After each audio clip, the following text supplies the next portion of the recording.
গতকাল গভীর রাতে মানে 1টার পরে কতিপয় দুষ্কৃতিকারী 8-10 জন দুষ্কৃতিকারী ওরা মাথায় গামছা টামছা বেঁধে এই যারা এক্সকেভেটরে কাজ করতেছিল এই ড্রাইভার এবং হেল্পারদের মারধর করছে এবং পরবর্তীতে তারা হালকা পাতলা মার খেয়ে পালিয়ে গেছে এবং এখান থেকে ওদের একটা মোটরসাইকেল, 2টা মোবাইল ফোন এরা নিয়ে গেছে এবং পরবর্তীতে 2টা এক্সকেভেটরে আগুন লাগাই দিছে। তা আমরা এই খবর পাওয়ার সঙ্গে সঙ্গে আমাদের 2টা পার্টি এখানে আমরা পাঠাই, দেখে যায় এবং আগুন ফায়ার সার্ভিসের মাধ্যমে আমরা নিয়ন্ত্রণ করি। পরবর্তীতে আসছি কারা এটা করছে আমরা এটা অনুসন্ধান করতেছি। এ বিষয়ে আইনগত ব্যবস্থা নেওয়া হবে। খুব দ্রুত ইনশাআল্লাহ আমরা এই দুষ্কৃতিকারীদের গ্রেপ্তার করার চেষ্টা করব। এখন পর্যন্ত লিখিত কোনো অভিযোগ পাইনি। তাদের সাথে কথা হয়েছে, আমাদের এসিলেন মহোদয়ের সাথে কথা হয়েছে, তারা আসতেছে, আসলে অভিযোগ নিয়ে আমরা আইনগত ব্যবস্থা নিব। মাননীয় প্রধানমন্ত্রীর প্রতিশ্রুত খালকানো সারা দেশব্যাপী খালকানো কর্মসূচি আওতায় আমাদের এই মোরাগাছা খালেও কাজ গত 16ই মার্চ আনুষ্ঠানিকভাবে শুরু হয়েছে। সেই কাজে চলমান, আপনারা প্র্যাকটিক্যালি দেখতে পাচ্ছেন কাজ চলমান আছে। আমরা বিগত নিয়মিত মনিটরিং হচ্ছে, আমাদের সাথে প্রকল্প বাস্তবায়ন কর্মকর্তা রয়েছে।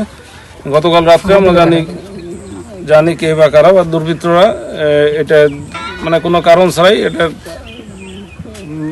গাড়িতে আগুন দিয়ে তারা যারা এখানে নাইট গার্ড এবং যারা ড্রাইভার হিসেবে ছিল তাদের মারধর করে ব্যাটারি খুলে নিয়ে গেছে, এটা আমরা জানতে পারি। এ বিষয়ে সংশ্লিষ্ট থানাকে অবহিত করা হয়েছে। ফায়ার সার্ভিস এসে আগুন নিভানোর কাজ করছে। পরবর্তী আইনি পদক্ষেপের জন্য ব্যবস্থা নেওয়া হচ্ছে।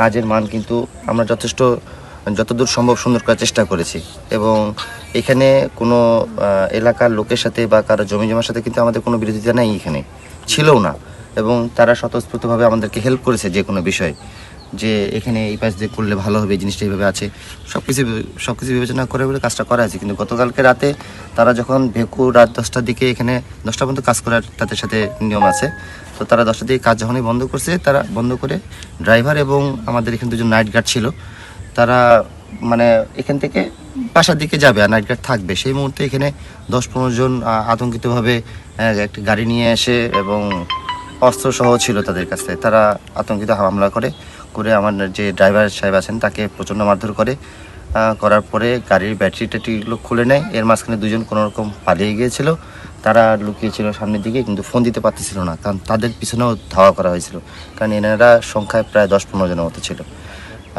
এর মাঝখানে 2 ঘন্টা প্রায় চলে গেছে। আমার কাছে ফোন এসেছে রাত 1টার দিকে।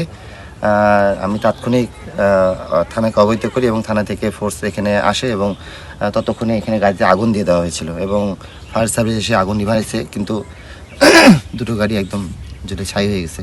এটা কি কারণে হতে পারে? রাজনৈতিক কোনো প্রতিহিংসা, এখানে কোনো অরাজকতা, কি মনে করছে, বা নাশকতা, আপনারা কি মনে করতেছেন? না, এই ধরনের কোনো রাজনৈতিক প্রতিহিংসা বা এই ধরনের কোনো কিছু এখানে ছিল না, কারণ এখানে রাজনৈতিক অবস্থা কিন্তু সবাই আমাদেরকে কাজের ক্ষেত্রে অনেক উৎসাহ দিচ্ছে এবং কাজের ক্ষেত্রে তারা কিন্তু এগিয়ে আসছে।